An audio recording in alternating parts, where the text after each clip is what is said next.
Hello fellow grower and welcome to my channel on container gardening. Sa mga previous videos ko, pinakita ko sa inyo kung paano magpasibol o magpaugat ng nabili nating tanglad sa palengke.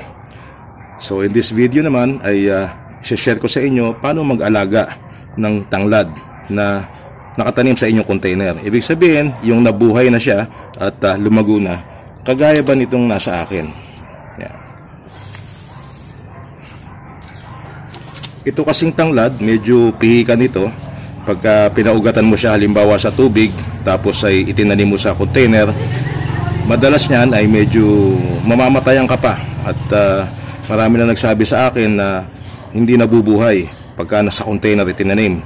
Mas maganda na itanim sa lupa. Well, totoo po yun.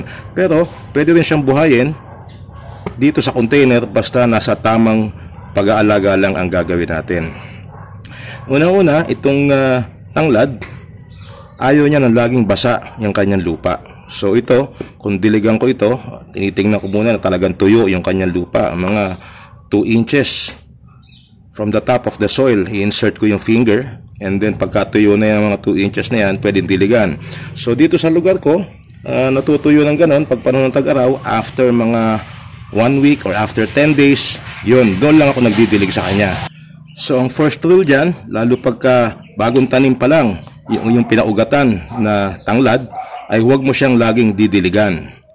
Hayaan mong matayo ang lupa at hayaan mong tumubo yung kanyang mga suwe o sibol para siya tuluyang ma-establish. Ngayon, pag panahon naman ng tag-ulan, okay lang na maulanan siya kasi yung ulan ay nakakatulong para lalo siyang lumago. May taglay din kasing nitrogen yung ulan. Kaya naman nakikita mo yung mga bakanting lote pagka umulan, ay biglang nagsisibulan yung mga damo. Ito kasing tanglad, damo rin ito. Isa rin sa mga category variety ng tinatawag na weed. So okay lang siyang maulanan. Pero kung didiligan mo siya, dapat panahon ng tag-araw pagka talagang tuyo lang yung lupa. So that's the first rule. And then ang pangalawang rule dyan, ilagay mo siya sa naarawan maghapon.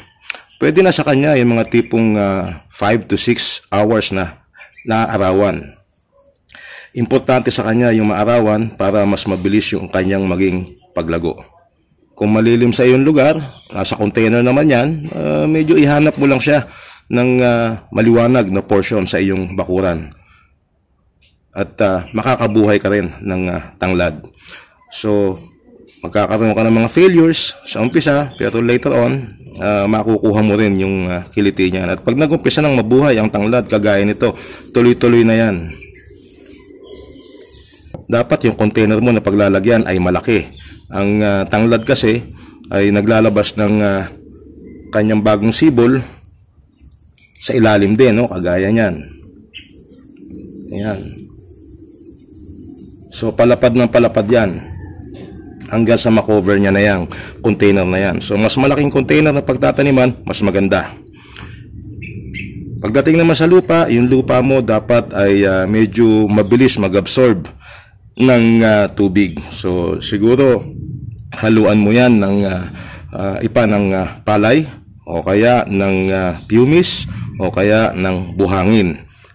Pagka kasi sa lupa direkta ay mabilis lang mabuhay ang tanglad. Pero pagka sa container dapat yan well draining yung lupa na ating gagamitin. At yung ating container ay dapat medyo maganda or marami yung butas sa ilalim. Pag bagong tanim yung pinaugatan na tanglad, huwag masyadong gagalawin din yung kanyang container. So ipirmi mo siya sa isang lugar. Ayaw niya nung paggalaw-galaw din. Medyo delikado rin yung ugat ng tanglad. Yung mga pinapaugatan natin sa tubig, pag bago sumisibol pa lang, iwasan din na maputulan ng ugat. Ngayon, ganito kalaki na, napakadali na niya, hindi na siya delikado. Linisin mo na lang yung kanyang container para mabawasan yung kanyang kalaban sa nutrients. So pagdating naman sa nutrients, ang kailangan lang natin dito ay i-fertilize siya every now and then. Hindi mo kailangan linggo-linggong i-fertilize ito. Kagaya din ito ng damo sa mga bakanting lote na nakikita mo na nabubuhay kahit walang fertilizer. So Pine-fertilize ko lang ito mga every 15 days, kahit once a month po pwede, depende sa bilis o bagal ng paglaki na iyong napapansin. Pag medyo mabagal ang paglaki, i-fertilize mo siya every 2 weeks. Kung kita mo naman na okay, mabilis ang paglago niya, kahit once a month, ay pwede rin. So, yung pag-fertilize, depende sa iyong observation. Ayan. Linis-linisin din para hindi mga nakalaylay yung kanyang dahon. So, ang ginagawa ko lang dyan, tinatanggal ko yung mga ganito na natutuyo na. At pwede rin ikat ang bango ng tanglad. Habang naano ko, maamoy siya para ma-tidy yung kanyang paligid. So, tatanungin mo naman ngayon, ano kayang fertilizer ang maganda dito sa tanglad? Kahit urea lang ay pwede na. Pagka nag-uumpisa, pwede rin yung ammonium phosphate, yung 16-20-0. Pero, pagka nilagyan mo halimbawa yung potting mix mo ng mga organic amendments, kagaya ng vermicast, ng compost, ng kinompost na binulok na dumi ng hayop, baka, kalabaw, manok, maganda rin po yun. Pero syempre, obserbahan mo rin, pag bumagal na ang paglaki ng iyong tanglad, pwede magdagdag ka naman. Pwede mong i-augment ng mga tinatawag natin na commercial fertilizers kagaya ng urea, ammonium phosphate. Yan. Yung ammonium phosphate, malaki ang tulong noon doon sa pagpapalago ng ugat ng ating halaman. Lalo na dito sa tanglad, pag nag-uumpisa pa lang. Para tulungan na bumilis ang paglago ng kanyang ugat. Ngayon, itong tanglad, meron din itong kalaban ng mga insekto na sumisira sa kanyang dahon. Kinakain yung dahon. Ito yung isang example. Ewan ko lang kung makikita mo ng malinaw. Ayan. Yung isang insekto na yan. Kung mapapansin mo, itong blade na ito, ayan, kinain niya na. Pag dumami sila sa iyong halaman, ay masisira ng gusto itong iyong talim na tanglad. So ito, pwede kayong mag-spray ng dishwashing liquid, ihalo mo sa 1 litrong tubig, yung isang kutsara na dishwashing liquid, ihalo mo sa 1 kutsarang tubig, sa 1 litrong tubig, and then spray mo sa kanya. Pwede rin yung mga ordinary insecticide para sa mga sucking insects, pwede mo rin spray sa kanya. Ayan, gaya niyan. Pwede mo rin tanggalin kung kakaunti lang naman sila.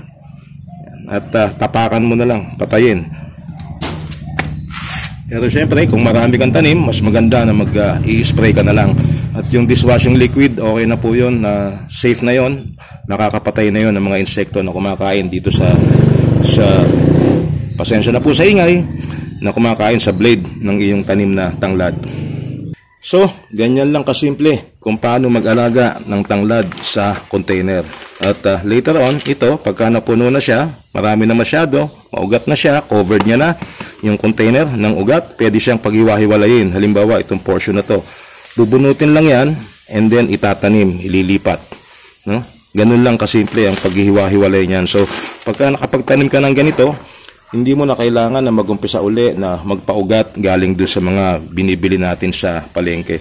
Itong ganitong sariwa, pag binunot mo yan at inilipat ng ibang container, mas madali siyang mabuhay kasi malalago na yung kanyang mga ugat. Okay, so hanggang dito na lang.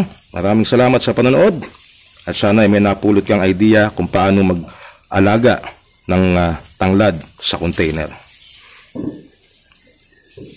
Magkita-kita po tayo sa susunod pa mga videos ni Late Grower. Bye-bye!